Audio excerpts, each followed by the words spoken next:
This is Dan meets Jim Sutherland, founder of award-winning agency Hat-Trick Design. Hello, Jim. Hello. How are you? I'm good, thank you. Brilliant. Please, can you give us a quick summary of your career to date? I went to college at Norwich School of Art in 1985. Went straight from school, and then I got a job at the Partners in '88. Worked there for about 6 years, and I worked for a small company called HGV for 7 years, and then I set up with two friends Hat-Trick from two guys I met at the Partners. And we've now been going just almost 12 years. So. Brilliant. And in your opinion, which of those agencies that you worked at had the biggest impact on your career? They both had a huge impact, actually. Quite difficult to split them up. Partners was an amazing place, if I'm honest, to start a career. And I knew nothing about design, really. I was completely useless at everything when I started there. So I just learned everything, which was great. And then I went to work for HGV, which was a much smaller company, and had a really good time and learned loads from Pierre, who was the creative director there, and really enjoyed it. And I thought I'd left it a bit late really to set up, but it's turned out to work. And what, in terms of setting up your own agency, what apprehensions did you have, / kind of difficulties were there involved in setting it up? Well, I think if I'm really honest, looking back, we were, or me perhaps more than any others, but hugely naive about it.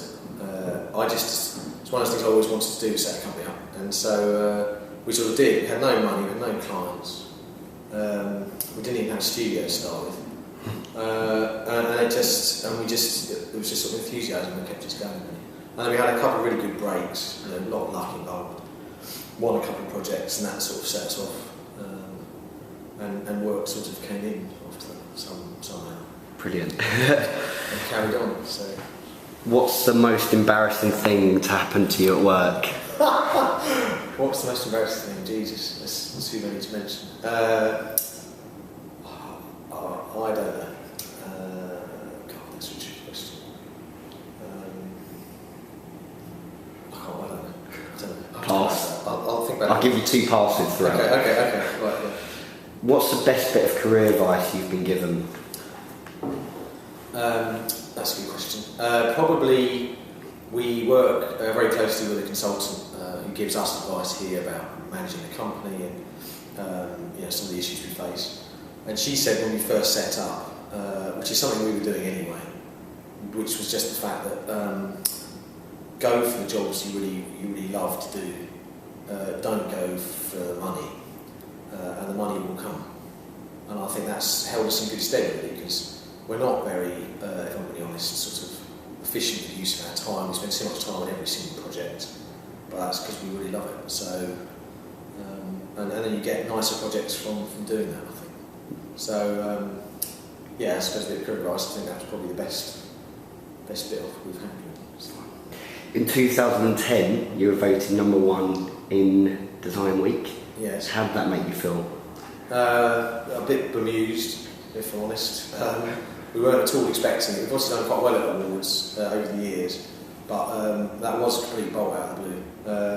And I felt, obviously it was good, but you did feel a bit charlatan-like, because I think there's so many good people out there. I think the whole league table thing is obviously great if you're, near the top of it, but it's not really a fair reflection of the work that goes on. But obviously I felt good. I could tell my mum, and that was about it, actually. Do you think it adds a bit of pressure onto your agency after that? Well, yeah, it does. I mean, Gareth and I are both pretty competitive generally. So, once you start getting up, towards winning lots of awards, you get used to it. And so I suppose it does put a bit more pressure on. But you don't, regardless of the awards, jobs come in, you just get really excited about them anyway. If we win awards, then great. But that's not, you want to just do really lovely work. So. What are the best things about running your own agency? There's lots of good things. I don't think I'd want to go back to working for anybody else now. I think you grow a lot as a person running an agency. You realise a lot of the things that annoyed you when you worked for somebody else. You realise why they were going. Some of those things are hard. But the best bit really, I think, is the fact is the control you have. You can, in principle, pick and choose the jobs you do. You know, we've got a really good team of people here, so you get to employ really good people.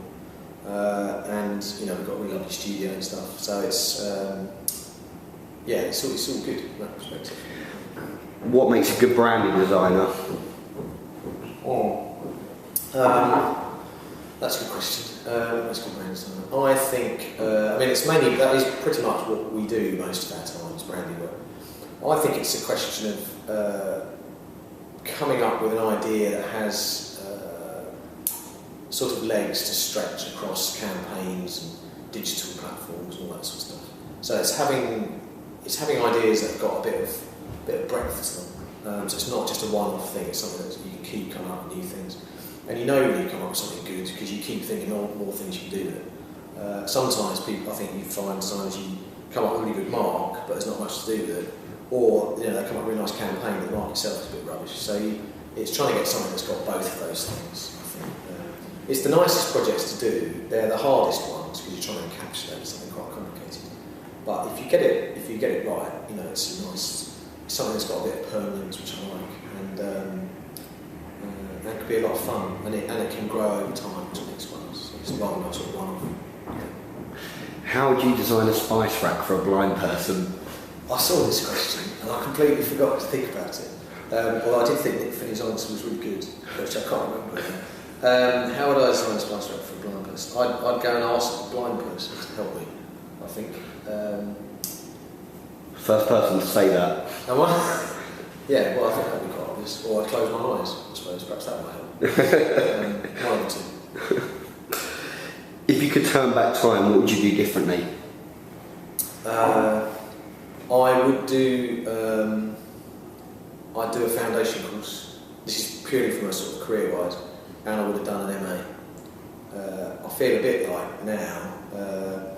I went straight from school, pretty much turned up at the college with my school uniform on, and did a course that was really good, but was quite sensible from day one. And I haven't had enough time to muck about.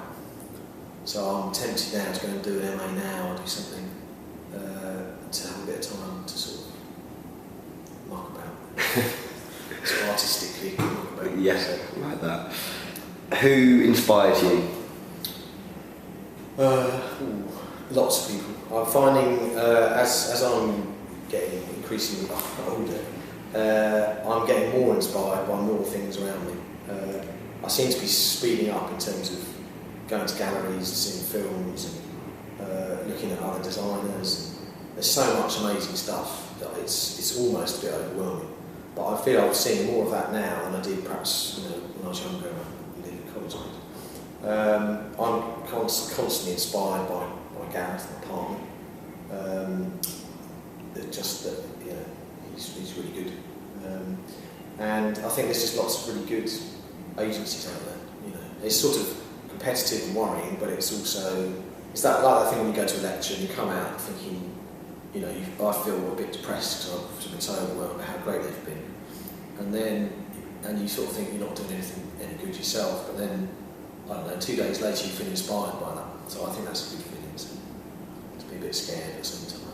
Definitely. What are your interests outside of work? You can ask this question. Well, you could say sadly, I do quite a lot of other work as well, sort of personal projects, research projects, and doing things like the chess set and playing cards and stuff like that. I just really love designing things, so I spend all my spare time designing other things that are pretty much unnecessary to me and the company, but give me quite a lot of fun. And other than that, I do still this thing about going to galleries and watching films and stuff like that, and trying to know my kids. Try and get them involved in the projects I'm doing as much as possible. Nice. I was going to ask if you weren't in this industry, what would you be doing? But probably designing. Well, I think so. If I'm really honest, I can't do anything else. And I also feel a bit like I have a general principle. If you keep doing stuff, you just get better at it. Every project we do, or I do, I feel like I've got. By the time I get to the end of it, I'm better than I was when I started. So I just need to speed up a bit, do more projects, and then by the time I get to 80, I'll be really good at it. That's why. But if I didn't do it, I've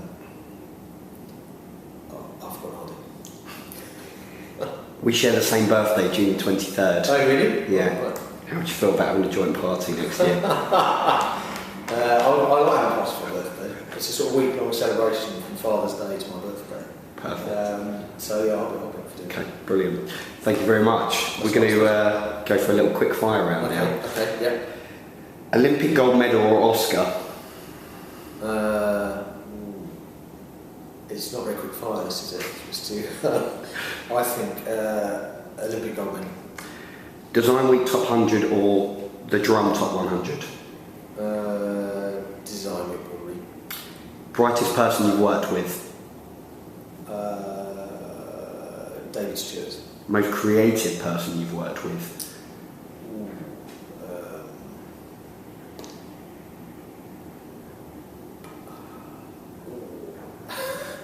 Probably Gareth, actually. Best looking person you've worked with? Oh, God, that's hard, isn't it? God, these are hard. These are much harder than the last questions.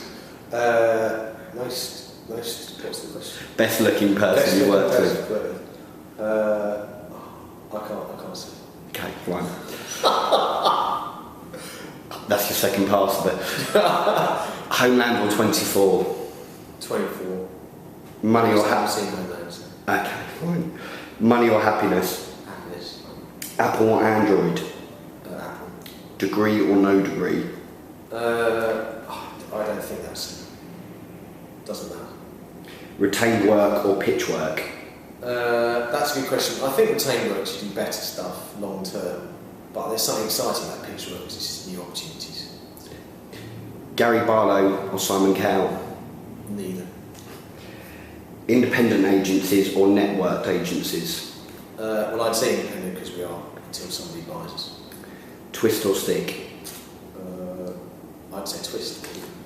Thank you very much. That's clear.